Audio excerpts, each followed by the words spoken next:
على ربى الأنس شيدنا مدارسنا بالآي نروي فؤادا كان عطشانا. Assalamu alaikum wa rahmatullahi wa barakatuh.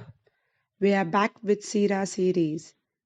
In today's episode, we are going to discuss the persecution of Prophet Muhammad sallallahu alaihi wasallam, followed by a strange proposal by the Quraysh tribe, and finally the first migration to the place Abyssinia, which is called Habsha.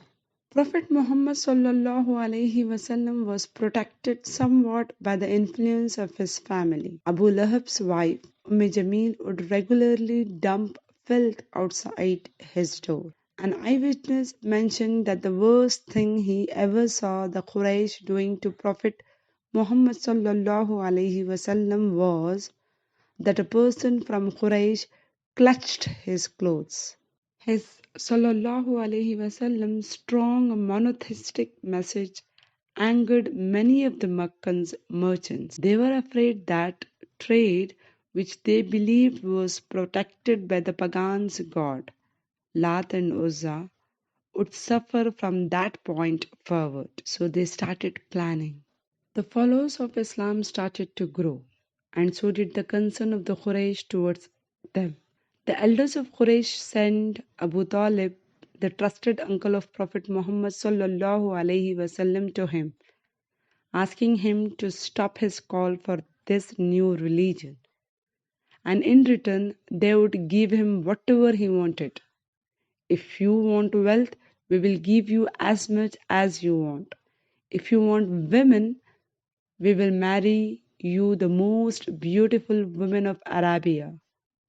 And if you want position and status, we will make you the owner, king over all. When Abu Talib conveyed the message of the elders of Quraysh to his nephew Prophet Muhammad sallallahu alaihi wasallam, then he replied, I swear by the Almighty Allah subhanahu wa ta'ala that if they put the sun in my right hand and the moon in my left hand on the condition so that I desist from this affair, I would not leave it until Allah subhanahu wa ta'ala causes it to prevail or I die in the process. Then Prophet Muhammad sallallahu alaihi wasallam began to weep and rose and made to leave. But Abu Talib called him and said, Come back, my nephew, Muhammad. Say what you like, my nephew, for by Allah subhanahu wa ta'ala, I will never hand you over to them ever. And then Khadija radiallahu ta'ala dedicated all her wealth and resources for the cause of her prophet husband's mission, sallallahu alaihi wasallam. The Quraysh realized that they were dealing with a true and determined prophet. From then on, open hostility towards this new religion and its prophets and its followers started to increase. Then the Quraysh make Abu Talib a strange proposal.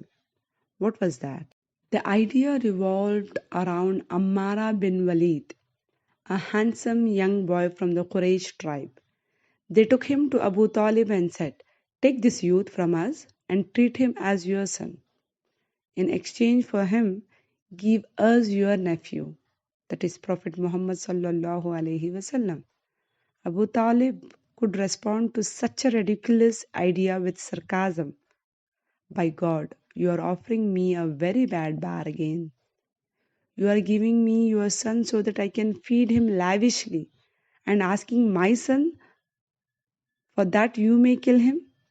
By God, it will never happen. Those who harassed the Prophet Muhammad sallallahu alaihi wasallam in his own house were Abu Lahab, Hakam bin Abi al-Asad bin Umayyah, Uqba bin Abi Mu'ayt, Adiyan bin Hammara Sakhafi bin al-Asta Hadab, all of whom were his neighbors. When neither threats nor bargains proved successful in swaying Abu Talib, the Quraysh decided to persecute the Prophet Muhammad sallallahu alaihi wasallam.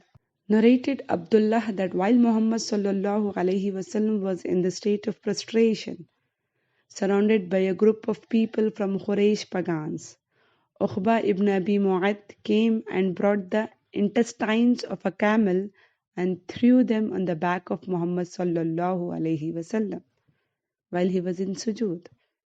Muhammad sallallahu alaihi wasallam did not raise his head from prostration until Fatima radiallahu ta'ala an, his beloved daughter, came and removed those intestines from his back. Sallallahu alaihi wasallam. On one occasion, Uqba bin Abi Mu'ayth sat beside Prophet Muhammad sallallahu alaihi wasallam listening to him. When Abi bin Khalaf found out that his friend Uqba had been with Muhammad sallallahu alaihi wasallam, he chided him for that and then said to Uqba, "Go and spit in the face of Muhammad sallallahu alaihi wasallam." Na'udhu billah. Uqba rose from his seat, approached the Prophet Muhammad sallallahu alaihi wasallam and spat in his face.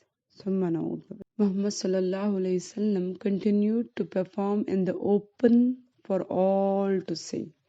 In the face of persecution, insult, and harassment, he sallallahu alaihi wasallam kept preaching the message of Islam to everyone he met. The next step, he sallallahu alaihi wasallam was aimed at preserving the Muslim community from increasing belligerence. He sallallahu alaihi wasallam had heard much about the king of Abyssinia, who was known to be a just Christian ruler. Then the first batch of Muslims migrated in the month of Rajab, 5 years after Muhammad sallallahu alaihi wasallam had become prophet. This immigration takes place with 11 men and 4 women, radiyallahu ta'ala anhum wa ajma'een. Usman bin Affan radiyallahu ta'ala an was the leader of a group accompanied with his wife Ruqayya radiyallahu ta'ala an, the daughter of Prophet Muhammad sallallahu alaihi wasallam. Their voluntary exile marked the first instance of a family migrating for religious reasons since the time of Ibrahim alayhi salam and Lut alayhi salam. In our next episode, we are going to discuss how the Quraysh reacted for the first migration of Muslim community and how the second migration to Abyssinia took place, followed by the Quraysh who prostrated to Allah subhanahu wa ta'ala. Till then, stay safe, stay tuned. Catch you in my next episode. Subhanakallahumma wa bihamdika nashhadu an la ilaha illa ant nastaghfiruka wa natubu ilaik. Assalamu alaikum wa rahmatullahi wa barakatuh.